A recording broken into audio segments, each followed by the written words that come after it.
Okay, so this video discusses preconception health and fertility awareness, things that nurses need to know to be able to help patients. First, why?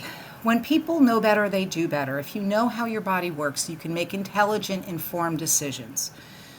And knowing what's normal versus what's not normal lets you know when it's time to seek help for a problem before damage is done.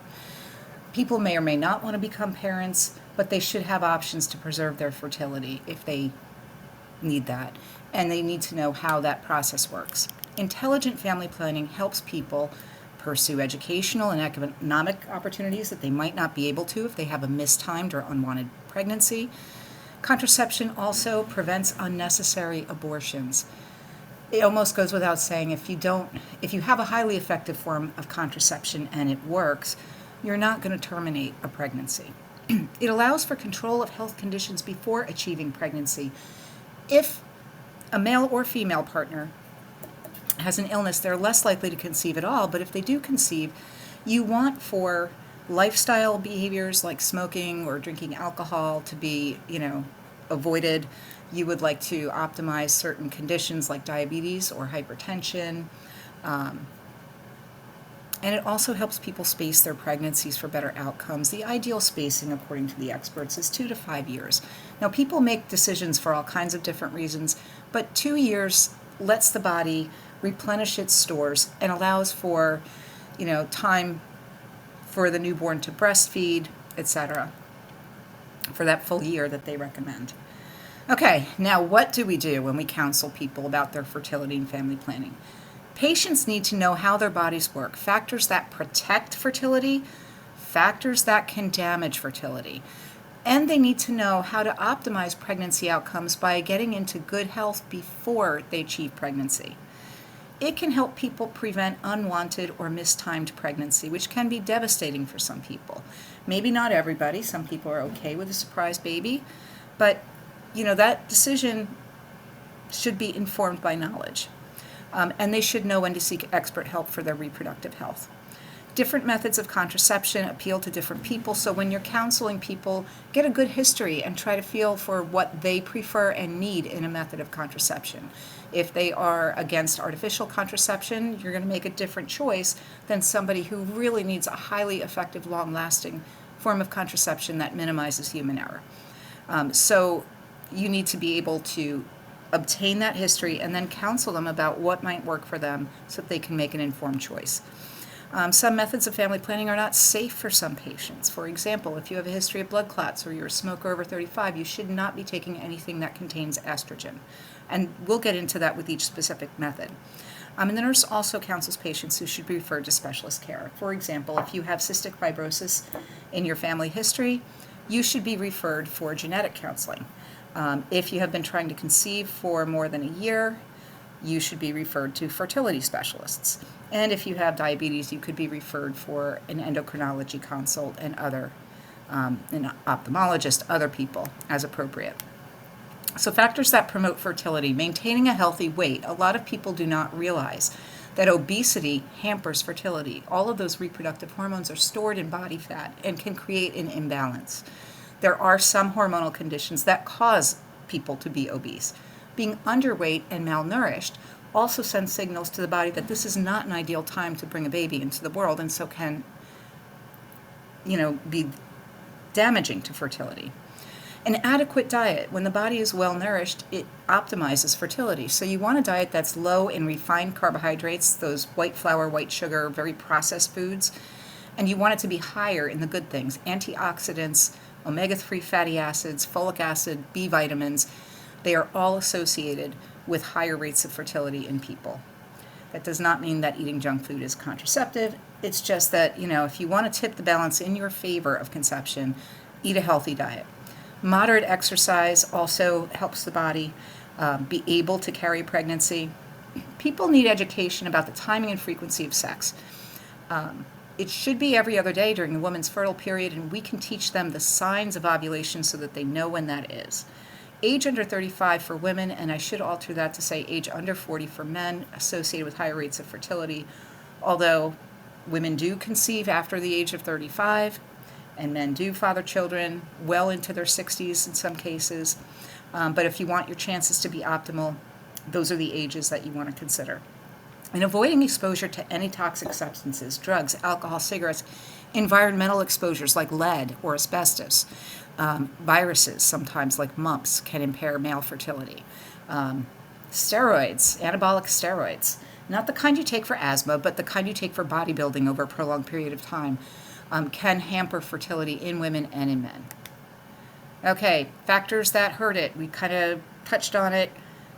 Any discrepancy in body weight, age over 35. For females especially, it's a sharp decline. Males, it's sort of a slippery slope after 40. Hypertension affects sperm shape and motility, so controlling hypertension is important. Malnutrition, extremes of exercise. People who are like training for a marathon a lot of times fail to ovulate and menstruate, especially if they're underweight. Their body fat is very low. Exposure to environmental toxins of any kind, radiation in particular. Alcohol interferes with endocrine balance. Smoking is very toxic to fertility, but those things can impair fertility. History of sexually transmitted infections can cause damage to both the fallopian tubes, the vas deferens, other structures of the reproductive system. And as I said, smoking, heavy alcohol use, illicit drug use, anabolic steroids.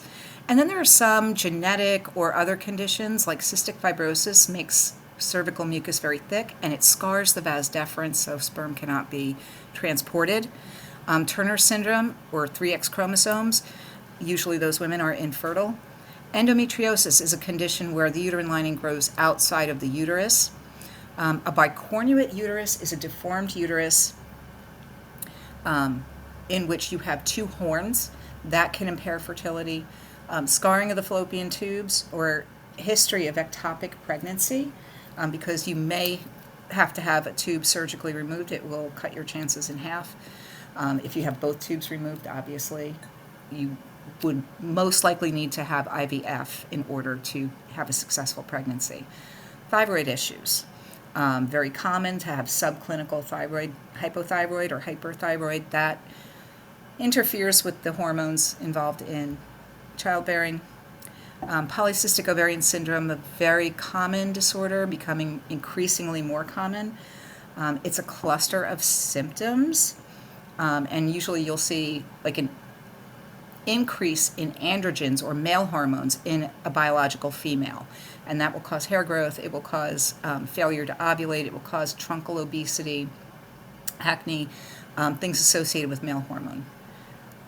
All right, preconception counseling, the goal here is to identify anything that puts a pregnancy or a childbearing person at risk if a pregnancy is achieved. And also to promote the health and well-being of a couple before conception takes place. We want to optimize health and control for any conditions.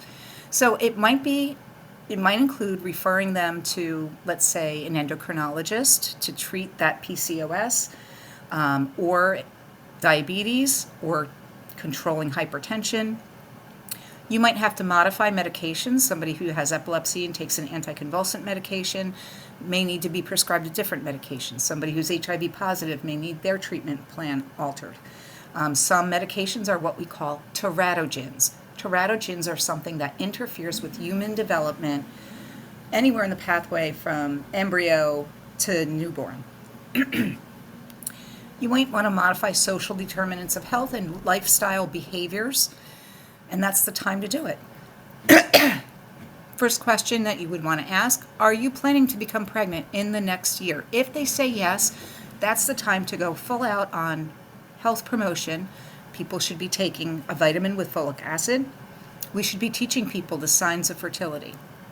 If the answer is no, I don't want to become pregnant this year, we focus on contraception, finding a method that works for that person. The process, the most important thing is to get a thorough medical, family, and social history, and that includes medications, nutrition, any lifestyle behaviors. You might want to do intimate partner violence screening using a standardized tool. You might want to do a mental health screening. Genetic disorders, any significant medical history. You would want to do some physical assessments and screening for sexually transmitted infections, HIV, other health conditions, and then you educate people and promote health. Talk to them about what a healthy diet looks like. Teach them the My Plate method, fruits, vegetables, lean protein, whole grains. Avoidance of teratogens, again, we will get to that next week when we talk about pregnancy. It's anything from an x-ray to a virus to a drug that might harm a developing human in utero. And then you're going to treat any chronic or acute conditions. If the person does have an STI, you're going to treat that. If they do have a chronic condition like hypertension, you will treat that and make sure that the medications that are prescribed are compatible with pregnancy. And you might have to refer to genetic counselors and medical specialists. Okay. And I included that last bit twice. You might see it again. Genetic counseling is usually an option for people who have some red flags or risk factors. Maternal age of 35 or over are at risk for chromosomal disorders. Paternal age of 40 years or over they have a different issue, and I discussed that in the last video. So any family history of an inherited disorder, consanguinity, which is second cousins or closer relatives having babies, a history of pregnancy loss with anomalies, like a stillbirth or recurrent miscarriage, could signal that the person has a genetic issue like a translocation. Again, it's a little outside the scope of our course. When you do genomics, you'll sort of see more of that. Any pregnancy screening abnormalities. If you have a test during pregnancy, an ultrasound, and it shows something abnormal, you might be referred for genetic testing. Certain ethnicities and races, for example, Ashkenazi Jewish people usually get what's called an Ashkenazi panel for many diseases, including Tay-Sachs. If you are African American, they will do a hemoglobin electrophoresis to look for sickle cell trait. If you've given birth to a child with major malformations or a disability, they will offer genetic screening. And if your newborn has abnormal results. Okay, and that's what we're covering for that video. Thanks for sticking with me.